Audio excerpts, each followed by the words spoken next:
Question number 2, exercise 8.1, class 9, mathematics NCERT book.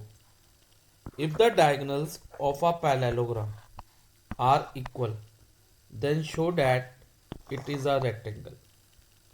इस question में हमें कहा गया है कि diagonals of parallelogram, A B C D एक पैरेललोग्राम है और उसके डायगोनल्स जो है ना हमें इक्वल गिवन है। That mean A C is equal to B D है। हमें शो क्या करना है, इट इज़ अ रेक्टेंगल। बेटा जब भी इस टाइप का क्वेश्चन है ना जिसमें हमें रेक्टेंगल, स्क्वायर, रोम्बस या पैरेललोग्राम शो करना हो तो हम फिगर उसकी बनाएंगे जो हमें प्रूव करना है। जैसे हमें रेक्टेंगल प्रूव करना है तो इधर हम रेक्टेंगल की फिगर बनाएंगे, बिकॉज जब हम रेक्टेंगल की फिगर बना रहे हैं ना तो पैरेललोग्राम तो बन ही रहा है, because all rectangles are parallelogram. सभी रेक्टेंगल्स क्या होते हैं, पैरेललोग्राम होते हैं। ओके, नाउ अब इस क्वेश्चन में क्या गिवन है, इस क्वेश्चन में हमें गिवन है diagonals of parallelogram are equal. A B C D एक पैरेललोग्राम है जिसमें उसके डायगोनल्स क्या होते हैं बेटा, वो लाइन सेगमेंट जो अपोजिट कॉर्नर्स, जैसे ए और सी अपोजिट कॉर्नर्स हैं, बी और डी अपोजिट कॉर्नर्स हैं। कॉर्नर्स को हम वर्टिसेस भी कहते हैं, तो अपोजिट वर्टिसेस को ज्वाइन करते हैं, लाइक ए सी और बी डी डायगोनल हो गए। तो गिवन में हम लिखेंगे in parallelogram A B C D, A B C D, A C is equal to B D, ये हमें क्वेश्चन में गिवन है। ओके, अब देखो बेटा हमें प्रूव क्या करना है, हमें प्रूव करना है that A B C D is a rectangle. A B C D को एक रेक्टेंगल प्रूव करना है। अब बेटा रेक्टेंगल कैसे प्रूव करेंगे, ध्यान से समझना। रेक्टेंगल प्रूव करने के लिए हमारे माइंड में बेटा रेक्टेंगल की डेफिनेशन होनी चाहिए। रेक्टेंगल क्या होता है बेटा, rectangle is a parallelogram. Rectangle एक पैरेललोग्राम है, parallelogram in which one of the angle measure 90 degree, one of the angle is 90 degree।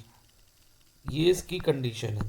अगर हम ये दो चीज़ें प्रूव कर दें तो हम इस पैरेललोग्राम को या इस क्वाड्रिलेटरल को कह लो तो हम इसको रेक्टेंगल कह सकते हैं। तो बेटा स्टार्ट करते हैं। अब पैरेललोग्राम तो क्वेश्चन में मेंशन ही है कि diagonals of a parallelogram given में ही है, तो हम सबसे पहले A B C D is a parallelogram हम लिख देंगे। A B C D is a parallelogram. Okay, और इसे इक्वेशन 1 कंसीडर कर लो। तो हमारा एक डेफिनेशन का एक पार्ट प्रूव हो गया कि रेक्टेंगल इज अ पैरेललोग्राम। अब वन ऑफ द एंगल इसका हमें 90 लाना है। या तो हम एंगल ए को 90 ले आएंगे, या फिर एंगल बी को, या एंगल सी को, या एंगल डी को। ओके, इनमें से ऑल 4 एंगल में से किसी एक एंगल को हम 90 प्रूव करेंगे।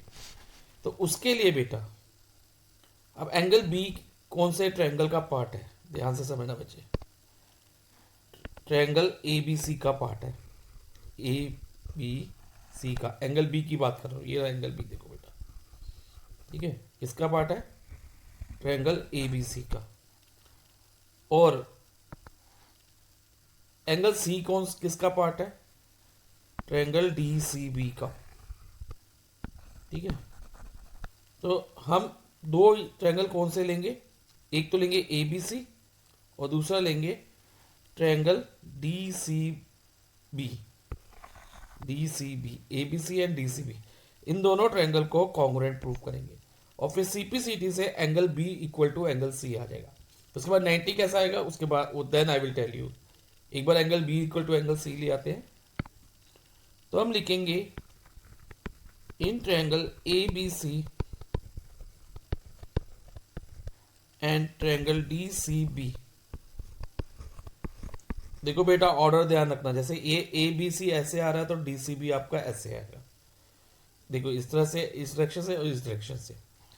तो ये हमने लिख दिया, fine. In triangle A B C and D C B, A B is equal to D C. Why? Opposite side of parallelogram are equal, opposite sides of parallelogram क्या होती है, इक्वल होती है। Okay, A B is equal to D C हो गया। अब दूसरा part बेटा ध्यान से देखो, ट्रायंगल ए बी सी और ट्रायंगल डी सी में, डी सी बी में एक साइड हमें कॉमन दिख रही है, कौन सी, देखो बेटा दिस वन, ये वाली साइड बी सी और सी बी कॉमन है, ए बी सी की बी सी और डी सी बी की सी बी। नेमिंग देख लो बेटा, B C is equal to C B, तो हम B C is equal to C B common लिख देंगे। Okay, B C is equal to C B common. अब इसके बाद तीसरा पार्ट कौन सा होगा, वो क्वेश्चन में बेटा मेंशन है, A C is equal to B D, A C is equal to B D question में हमें गिवन है। ओके, तो हमने A C is equal to B D लिख दिया। तो इससे क्या हुआ, three side triangle A B C की इक्वल हो गई three sides of triangle D C B, तो ये दोनों ट्रायंगल कॉन्ग्रुएंट प्रूव हो जाएंगे। That mean triangle A B C is congruent to, congruency का साइन होता है बेटा ये, to triangle D C B by S S S rule. ये तीनों साइड एक ट्रायंगल की three sides of other triangle के इक्वल हो गई। अब सीपीसीटी से बेटा हम एंगल बी को इक्वल टू एंगल सी लेंगे। एंगल बी कौन सा है, ट्रायंगल ए बी सी का पार्ट है ना, और angle B A B C का पार्ट है, और angle C D C B का पार्ट है। तो angle B equal to angle C, CPCT, CPCT की फुल फॉर्म है corresponding part of congruent triangle, और corresponding part of congruent triangle are always equal, ये माइंड में रखना है आपको बेटा। तो हमने इसीलिए बेटा, जब क्योंकि एंगल बी और सी को इक्वल आना था, तो इसलिए हमने इसको इन दोनों ट्रायंगल को लिया है। अब देखो बेटा, जब भी 90 प्रूव करना होगा ना किसी भी क्वाड्रिलेटरल के एंगल को, तो हम यही वाले एंगल्स कंसीडर करेंगे। देखो बेटा, ये वाले और ये वाला, या हम ये भी ले सकते थे, अगर ए और डी लेते तो ए बी डी और सी डी ए भी ले सकते थे। ओके, लेकिन अभी हमने ये लिया, तो अब हम इसको, अब angle B equal to C CPCT से आ गया। अब बेटा ध्यान से देखो, एंगल बी और एंगल सी पैरेललोग्राम के कौन से एंगल है, साथ साथ वाले एंगल है ना, यानी कि एडजेसेंट एंगल। बेटा ये अपोजिट एंगल, एडजेसेंट एंगल मैंने इंट्रोडक्शन में एक्सप्लेन करे हुए हैं, इंट्रोडक्शन का वीडियो आप देख सकते हैं, उसका लिंक मैं आपको प्रोवाइड कर दूंगा in the description. Okay, so अब angle B equal to C तो हमने प्रूव कर दिया। अब एंगल बी और एंगल सी क्या है बेटा, एडजेसेंट एंगल है parallelogram A B C D के। ओके, तो हम एडजेसेंट एंगल को 180 ले सकते हैं पैरेललोग्राम के। Sum of adjacent angle of parallelogram is always 180, sum of adjacent angle of parallelogram, adjacent angles of parallelogram हमेशा 180 होता है। अब देखो बेटा, हम एंगल बी और सी इक्वल है ना, इन दोनों को अगर हम x कंसीडर कर लेते हैं, तो एंगल बी भी x हो गया और एंगल सी भी x हो गया, is equal to 180, 2x is equal to 180, x is equal to 180 upon 2, x is equal to 90 degree. तो x हमारा कितना आ गया, 90 डिग्री, यानी कि angle B is equal to angle C is equal to 90 degree हो गया। तो बेटा at least one of the angle तो 90 आ ही गया। एंगल D, वैसे तो चारों एंगल इसके रेक्टेंगल है, तो ऑल 4 एंगल 90 डिग्री होंगे, क्योंकि आप देखो बेटा opposite angle of parallelogram equal होता है, तो एंगल D भी 90 हो जाएगा, और एंगल C और एंगल A भी इक्वल होंगे, तो एंगल A भी 90 हो जाएगा। लेकिन हमें डेफिनेशन के according only one of the angle को भी हम 90 प्रूव कर देना, तो ये रेक्टेंगल प्रूव हो जाएगा।